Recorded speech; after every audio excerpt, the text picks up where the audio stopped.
다니엘서의 5번째 시간입니다. 다니엘서는 지금 오늘은 특별히 4장, 다니엘서 4장 본문을 중심으로 살펴볼 텐데, 이 다니엘서 4장까지만 놓고 보면 이 다니엘서인가 느부갓네살 서인가라는 생각이 들 정도로 느부갓네살 왕이 굉장히 중요한 중심 인물로서 분량을 차지하고 있습니다.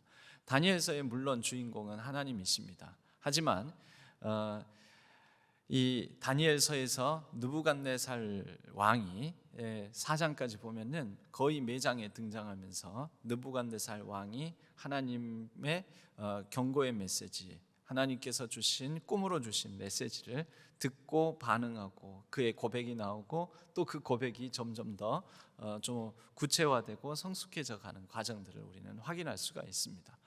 오늘 느부갓네살 왕이 하나님을 향하여서 표현하는 말씀을 우리는 읽지는 않았지만 4장 서두 2절 3절에서 확인할 수가 있습니다. 2절 3절에서 느부갓네살 왕이 하나님을 향하여 이렇게 얘기를 합니다. 지극히 높으신 하나님이 내게 행하신 이적과 놀라운 일을 내게 알게 하기를 즐겨하노라. 참으로 크도다 그의 이적이요, 참으로 능하도다 그의 놀라운 일이요, 그의 나라는 영원한 나라요, 그의 통치는 대대에 이르리로다. 여러분, 어떤 구약의 어떤 신앙의 위인들보다도 위인들만큼 그런 대단한 하나님을 향한 신앙 고백을 한 것 같지 않습니까? 여러분, 이 느부갓네살 왕의 이 신앙 고백이 진짜일까요? 가짜일까요? 참으로 크도다 그의 이적이요, 참으로 능하도다 그의 놀라운 일이요, 그의 나라는 영원한 나라요, 그의 통치는 대대에 이르리로다. 하나님의 나라, 하나님의 주권과 통치, 또 하나님께서 하시는 일, 하나님께서 베푸신 이적을 찬양하고 있지 않습니까? 골고루 요소 균형 있게 그의 이런 이 고백만 놓고 보면 이게 이방 신을 섬기는 이방 나라의 제국의 왕이라고 보기가 믿기지가 않습니다. 그냥 구약에 나오는 다윗이나 또 뭐 솔로몬이나 그렇게 하나님을 잘 아는 신앙의 위인들의 고백과 같아 보입니다. 여러분, 우리가 하나님에 대해서 참 값지고 미사 요구를 동원해서 참 대단한 고백을 하는 것이 중요한 것이 아닙니다. 우리의 참 신앙, 진짜 신앙을 결정하는 것은 우리의 말에 있지 않습니다. 대단한 표현들에 있지 않습니다. 우리의 진짜 신앙 여부를 결정하는 것은 과연 우리가 어떻게 살아가느냐, 우리의 삶으로 어떤 모습을 보이느냐, 우리의 삶 속에서 나를 통해서 어떠한 영향력, 좋은 영향력, 악한 영향력, 또 우리 주변에 내가 어떻게 주변 사람들을 돌보고 내게 주어진 것들을 잘 다스리고 살아가느냐, 이런 보여지는 모습, 살아가는 모습, 그것을 통해서 우리는 참 신앙 여부를 확인할 수 있다라는 것입니다. 느부갓네살 왕은 그러면 어땠을까요? 이런 대단한 고백을 4장 2절 3절 서두에서 하는데, 느부갓네살 왕은 이 고백에 합당할 정도의 그러한 치세를 행하였으며 통치를 행하였고, 그렇게 그의 삶으로 이 고백에 걸맞는 삶으로 그의 신앙을, 진짜 신앙을 드러냈을까요?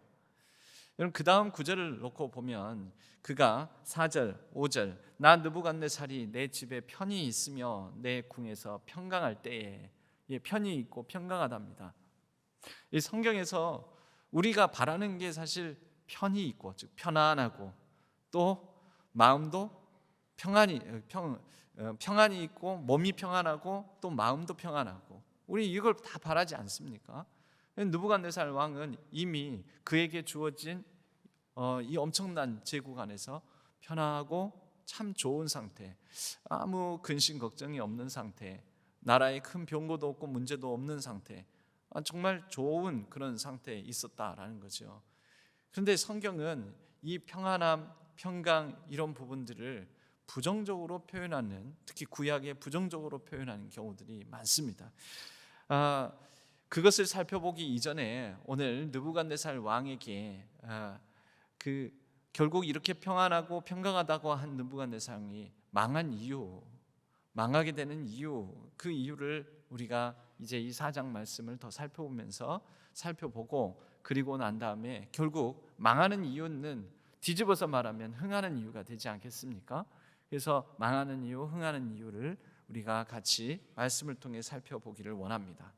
느부갓네살 왕이 평안하다 할 때 그때 꿈을 꾸게 됩니다. 5절, 한 꿈을 꾸고 그로 말미암아 두려워하였으니 내 침상에서 생각하는 것과 내 머릿속으로 받은 환상으로 말미암아 번민하였느니라.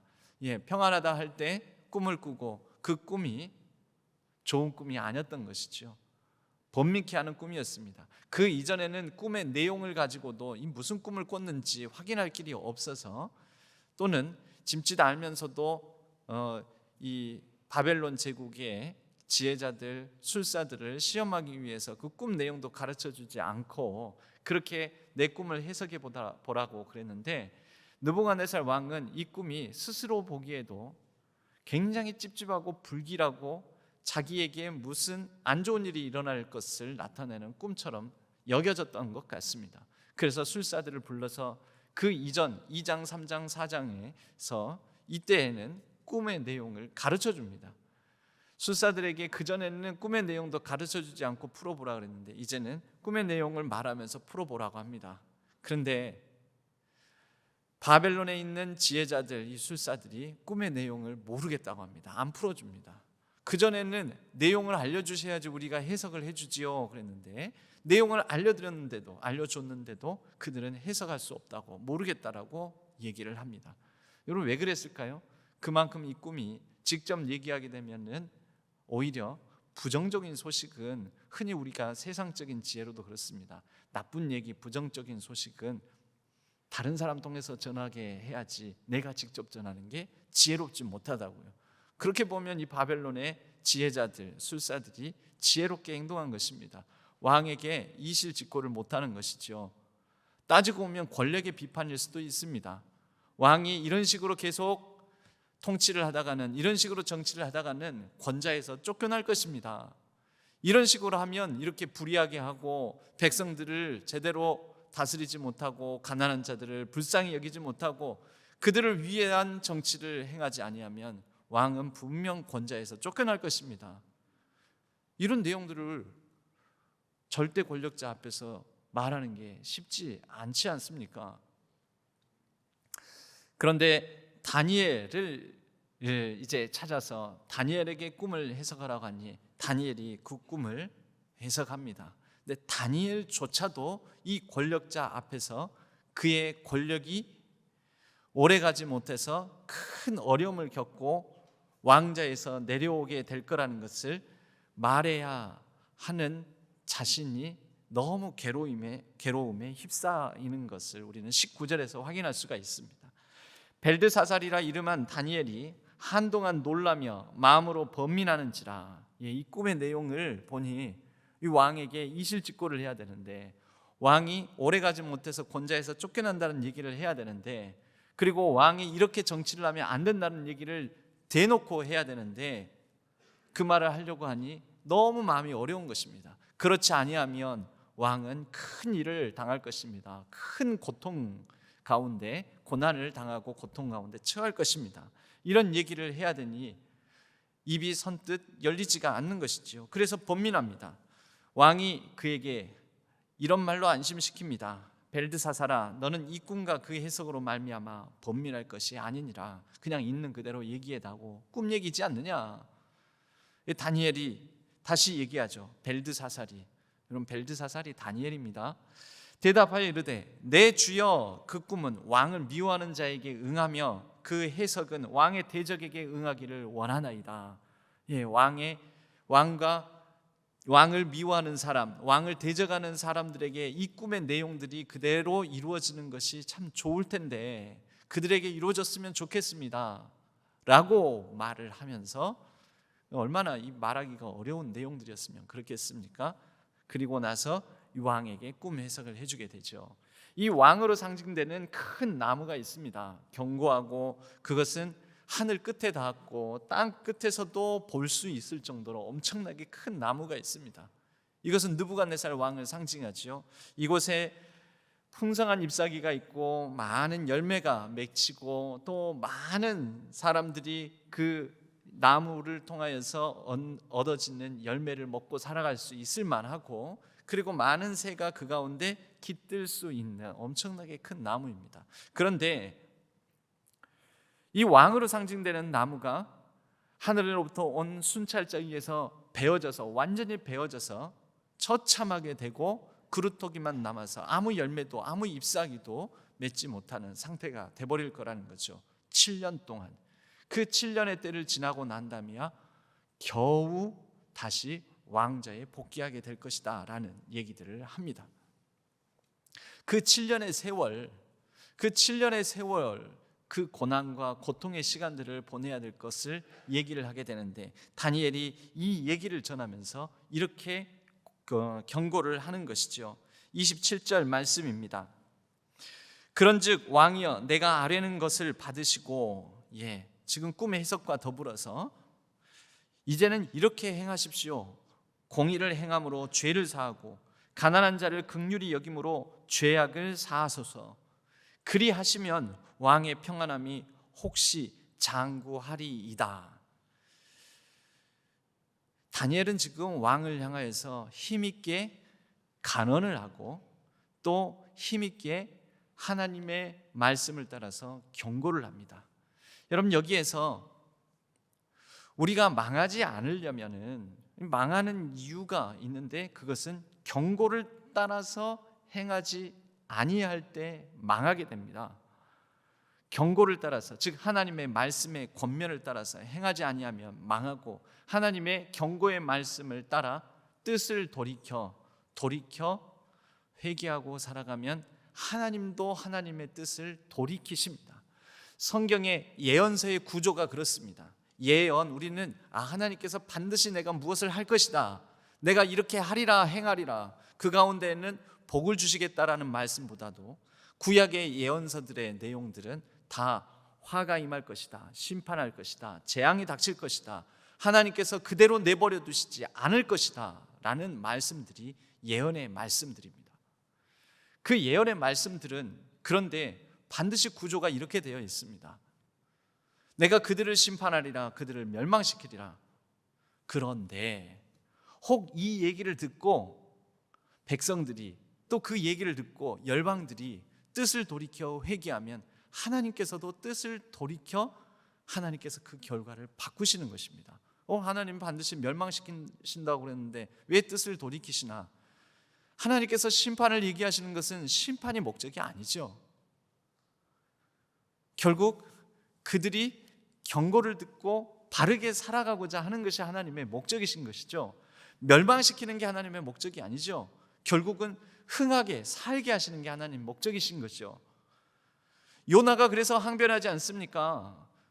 요나는 하나님의 경고의 메시지를 가지고 니느웨 왕 앞에 찾아갑니다. 그리고 너희들은 3일 뒤에 망하리라. 하나님께서 이 니느웨 성을 그냥 내버려 두시지 않겠다고 했다. 그것을 전하지 않으려고 했다가 요나가 결국 우여곡절 끝에 니느웨 왕에게 전했는데, 아니 그날로부터 니느웨 왕부터 모든 백성들이 죄를 뒤집어쓰고 회개를 하게 됩니다. 그들이 살던 그런 방식을 돌이켜서 바꾸어서 하나님 앞에 가장 낮아진 자세로 나아갑니다. 경고를 듣고 고난을 닥치기 전에, 재난을 당하기 전에 뜻을 돌이킨 것입니다. 그러니 하나님께서 어떻게 하십니까? 요나는 높은 곳에 올라가서 과연 이 느느웨 성이 망하나 안 망하나 지켜봅니다. 왜냐하면 원수의 나라니까요. 그들의 적대 국가니까. 근데 3일이 지나도 망하지 않습니다. 이 요나가 항변하지요. 하나님 왜 거짓말 하시냐고. 3일 뒤에 망하게 하신다고 해놓고 왜 하나님은 하나님께서 하신 말씀을 지키지 않냐고. 여러분, 하나님께서 하신 말씀은 바로 그게 예언의 특성인데, 경고는 그 경고를 통하여 뜻을 돌이키게 하심이 하나님의 본심이요 목적이신 거죠. 그래서 그것을 통해서 그 사람이 벌을 받고 멸망당하고 심판당하는 것이 아니라 회복되고 흥하게 살아가는 것. 여러분, 그러니까 하나님의 경고는, 하나님의 예언은, 하나님의 말씀은 우리에게 복이 됩니다. 근데 그 자체로가 복입니까? 아니지요. 그것을 듣고 헤아려 돌이켜 순종하는 것이 복이 됩니다. 그런데 느부갓네살 왕은 그 복을 누리지를 못합니다.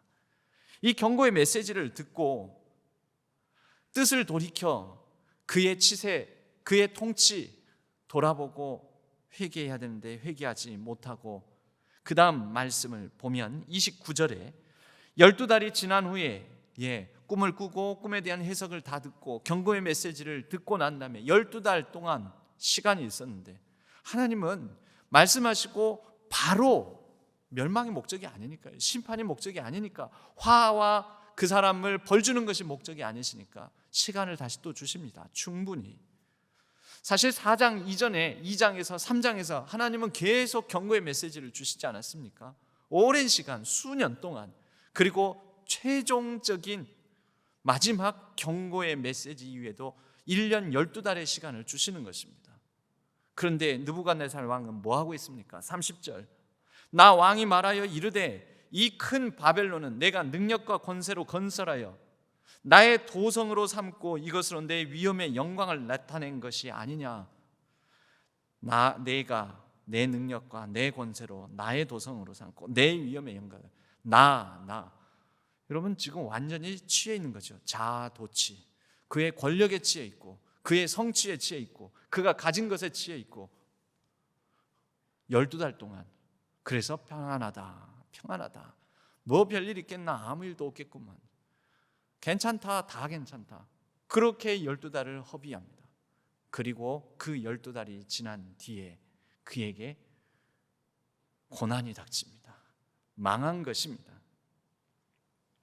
31절, 이 말이 아직도 나 왕의 입에 있을 때에 하늘에서 소리가 내려 이르되 느부갓네살 왕아 내게 말하노니 나라의 왕위가 내게서 떠났느니라. 그리고 이미 다니엘이 예고한 대로 그는 권좌에서 사람들로부터 쫓겨나서 완전히 밑바닥 생활로 전락하게 됩니다. 들짐승과 함께 살고 소처럼 풀을 먹고, 왕이 이럴 수는 없지 않습니까? 이건 평민의 삶보다도 더 못한 지경에 처하게 되었다는 거죠. 이와 같이 7대를, 즉 7년 동안 이렇게 지내게 됩니다. 여러분, 그러면 이 느부갓네살 왕이 이렇게 7년 동안 밑바닥 생활, 권좌에서 쫓겨나서 밑바닥 생활을 하게 되는 것은 정말 재앙이고 화입니까?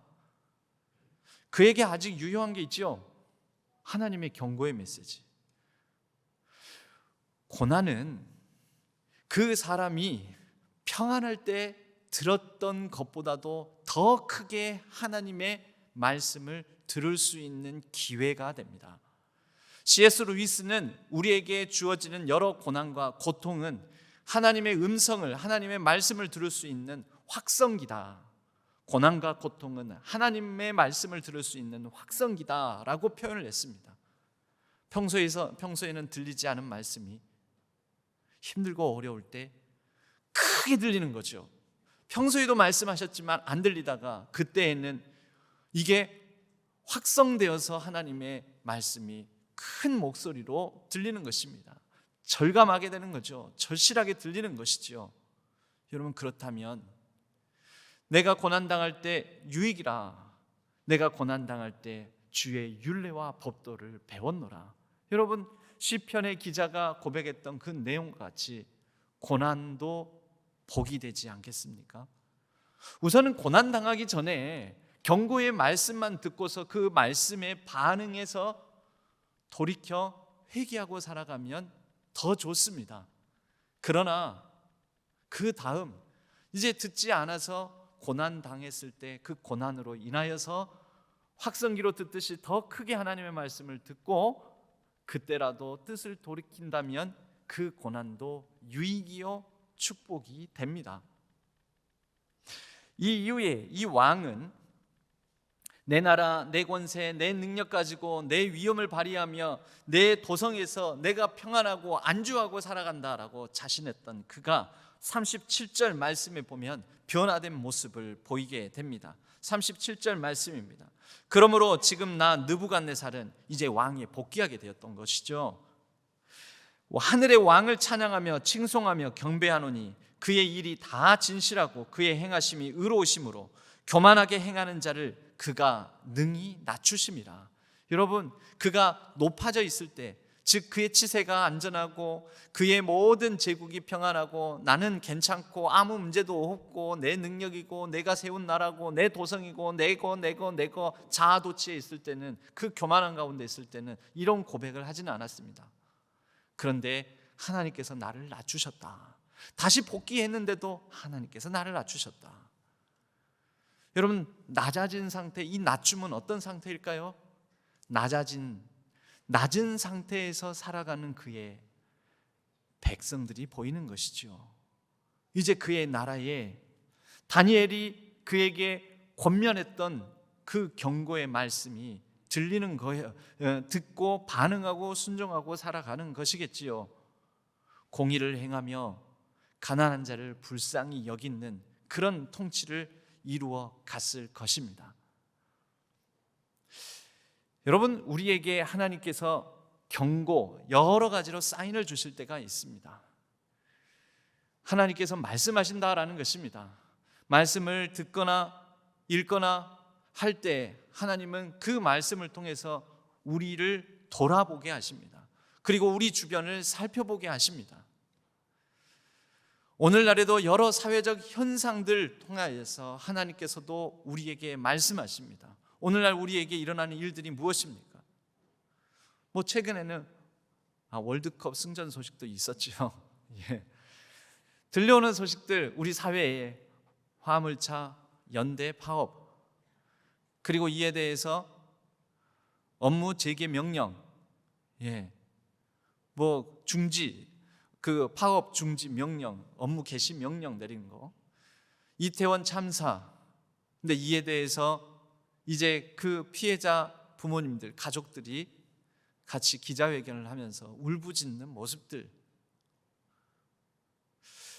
성경은, 특히 구약 성경은 우리가 잘 보지 못하는 경우, 놓치는 경우가 많이 있지만, 그러나 구약 성경에서 계속해서 반복하는, 들려주는 하나님의 준엄한 경고의 메시지들이 있습니다.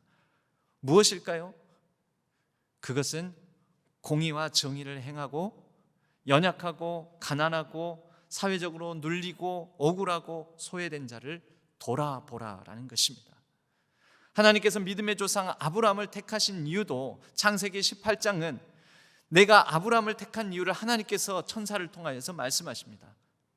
아브라함과 그의 권속을 내가 나의 의와 공도를 행하게 하려고 그를 택하였나니 라고 말씀합니다. 의와 공도가 무엇입니까? 정의와 공의.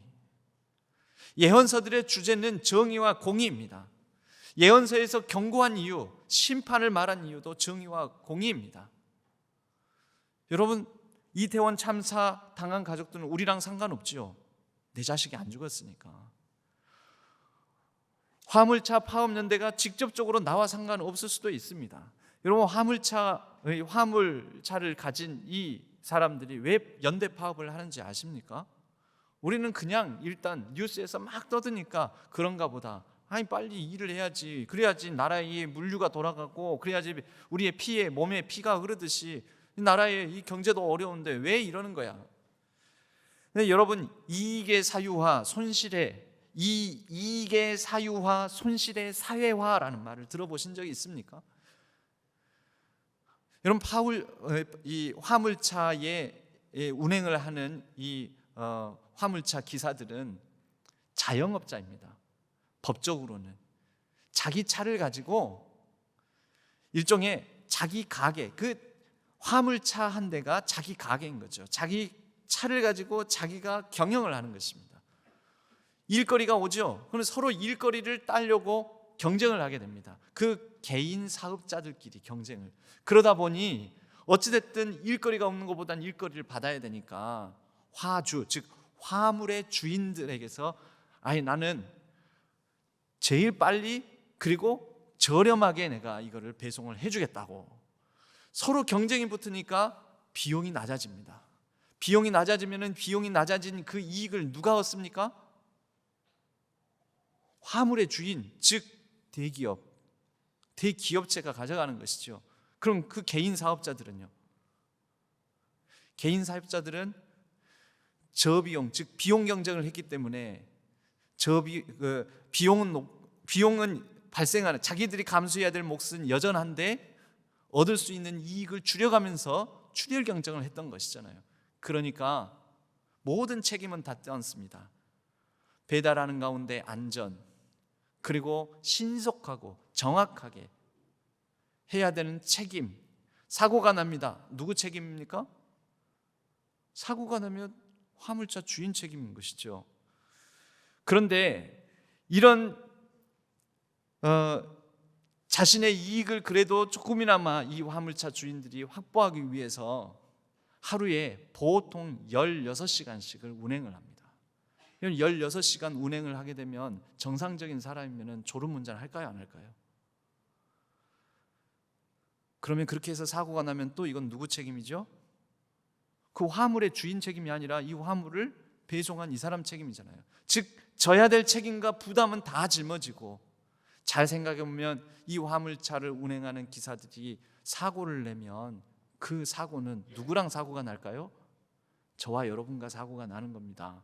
우리가 승용차 몰고 화물차 옆에 앞에 뒤에 가다가 이 화물차가 혹시 삐끗 운전하면 우리가 사고 나서 죽는 것입니다. 여러분, 이것을 보고 뭐라고 하냐면 이익은 누가 가져가요?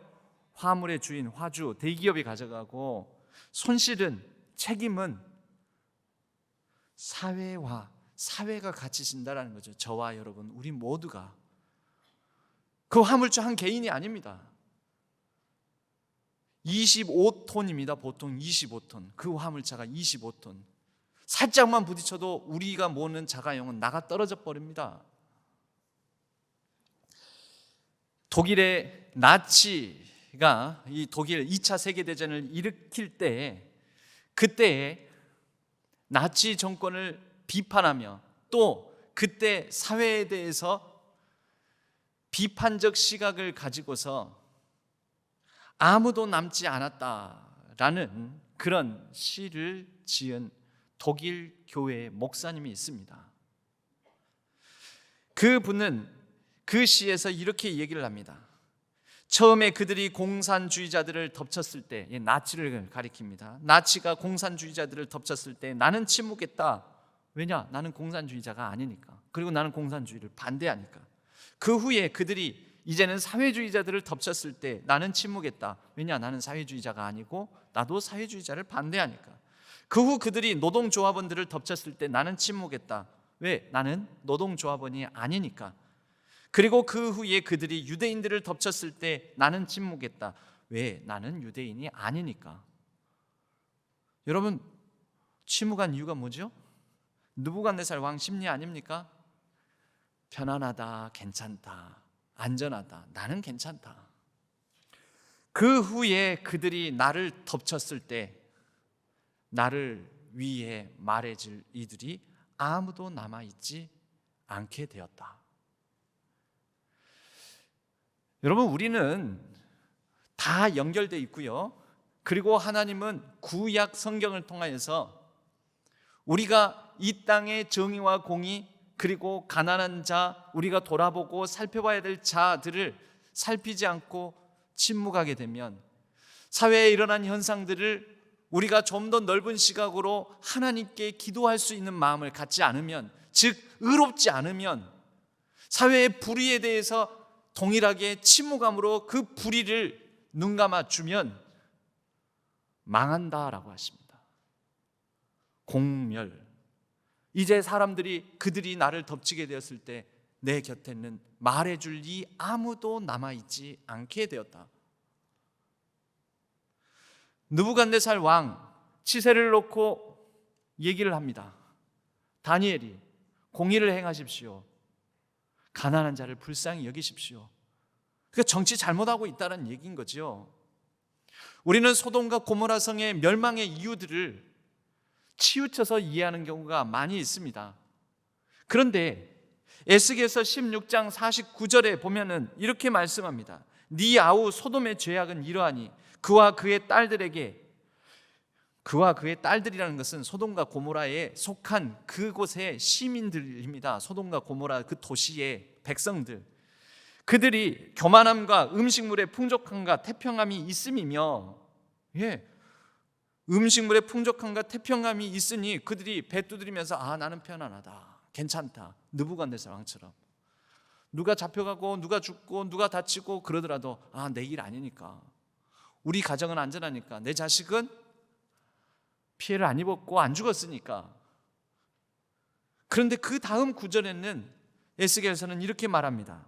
또 그가 가난하고 궁핍한 자를 도와주지 아니하며 거만하여 이런 가증한 일을 내 앞에서 행하였으므로 내가 보고 곧 그들을 없이 하였느니라. 하나님 말씀이 상당히 구체적이고 분명하게 말씀하고 있지 않습니까? 예수님께서 이 땅에 오셨습니다. 임마누엘, 하나님이 우리와 함께 하신다. 그런데 예수님께서 어디에 오셨습니까? 왕궁에 오셨습니까? 권세자들 가운데 오셨습니까? 성전에서 태어나셨습니까? 아니죠. 가난한 이들 가운데 나셨고 마구간에 누이셨고 그리고 비천하고 가난한 여인의 몸을 빌어서 태어나셨습니다. 여러분, 그게 메시지죠. 말씀이 육신이 되어 우리 가운데 거하심에 우리에게 오셨는데 그 자체가 메시지라는 거죠. 뭡니까? 하나님은 겸손한 자, 비천한 자, 비루한 자, 연약한 자와 함께 하신다. 임마누엘. 우리가 예수님을 기다립니다. 어디서 만날 수 있을까요? 바로 거기서. 우리 사회 속에서 일어나는 일들, 현상 속에서 바로 이러한 곳, 당시의 목자들에게 제일 먼저 예수님의 나심의 소식이 전해졌습니다. 당시의 목자들은 어떤 사람들일까요? 여러분, 어쩌면 오늘날 지금 연대파업을 하는 화물차 자영업자들입니다. 당시의 목자들은 자영업자들도 아니었습니다. 내양도 아닙니다. 양들을 엄청나게 소유한 그들의 양을 자기의 눈 비벼가며 추위를 견뎌가며 밤새 양을 지키는 것입니다. 가난한 자들인 거죠. 그들 가운데 예수님의 나심이 전해졌습니다. 여러분, 이 말씀이 육신이 되어 우리 가운데 오신 이 임마누엘 예수님이 우리에게 경고하고 있지 않습니까?